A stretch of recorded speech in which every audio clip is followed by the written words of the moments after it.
अस्सलाम वालेकुम जी। बिस्मिल्लाहिर्रहमानिर्रहीम। मेरा नाम सजाद हुसैन है। मैं लॉ इंस्ट्रक्टर हूँ पीटीएस फर्रुखाबाद में। और आज हम पढ़ेंगे इन्वेस्टिगेशन टेक्निक्स में सरका मवेशी यानी मवेशियों की चोरी की बाबत। सरका मवेशी के तारीफ ज़ेर दफ़ा 378 ताज़ीरात पाकिस्तान में आती है और अंदराज मुकदमा ज़ेर दफ़ा 379 पे में ही किया जाता है। और उसके साथ अगर कोई सिचुएशन यानी कोई नकबजनी की हो या कोई फोर्सबली दीगर जराइम की, तो वो उस हिसाब से साथ में अटैच कर दिए जाते हैं।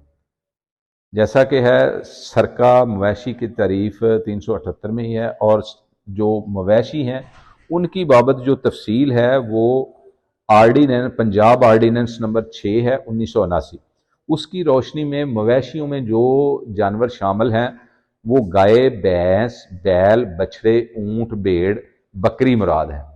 ठीक है जी। लेकिन एक्ट मदाखलत बेजा मवेशियां नंबर 1 1871 की तारीफ के मुताबिक मवेशी की तारीफ में हाथी, ऊंट, घोड़ा, घोड़ी, आख्ता घोड़ा, खच्चर, टट्टू, मेंढा, भेड़, भेड़ का बच्चा, बकरा, बकरी और उनके बच्चे भी शामिल हैं।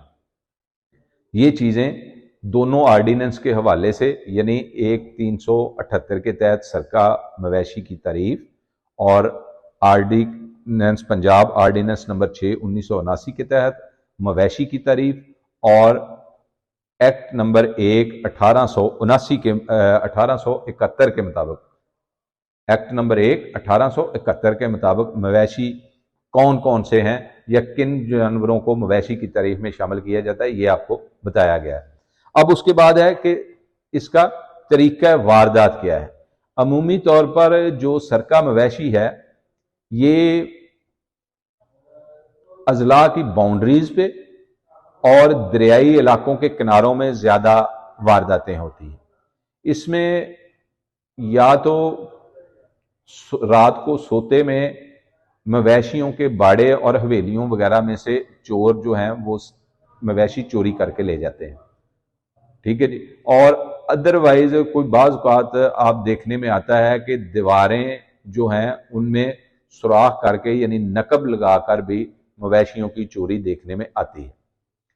और इसके अलावा लोग जगाकर मालकान को, जो उधर एक आध बंदा उनका चौकीदार या निगहबान होता है, उसको जगा के और बांध के और फोर्सेबली भी मवेशी चोरी करने के मुर्तकब पाए जाते हैं।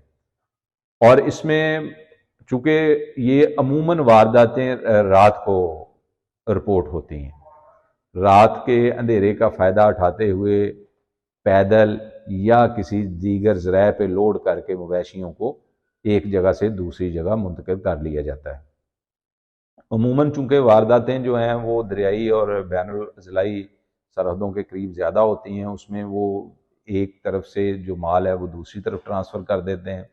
ठीक है जी। और जो अमूमन इन मामलात में जो इलाके के वडेरे या जगीरदार या ज़मींदार जो हैं वो ज़्यादातर मुलव्वस पाए जाते हैं, क्योंकि वो चोरों के लिए रस्सागिरी का काम करते हैं और उनके लिए शेल्टर का काम करते हैं। वो उसमें से बाकायदा रस्सागिरी और शेल्टर के लिए और माल को ठिकाने लगाने के लिए बाकायदा अपना हिस्सा वसूल करते हैं। तो इसलिए और इसमें ज़्यादातर शहादतें इकट्ठी करने के लिए मोल्ड उठाना और खोजी से गाइडेंस लेनी पड़ती है। ठीक है जी। मशकूक अफराद से दरियाफ़त अमल में लाई जाती है। साबका रिकॉर्ड याफ्तगान को भी शामिल तफ्तीश किया जाता है और CRO के रिकॉर्ड से इंफॉर्मेशन ली जाती है।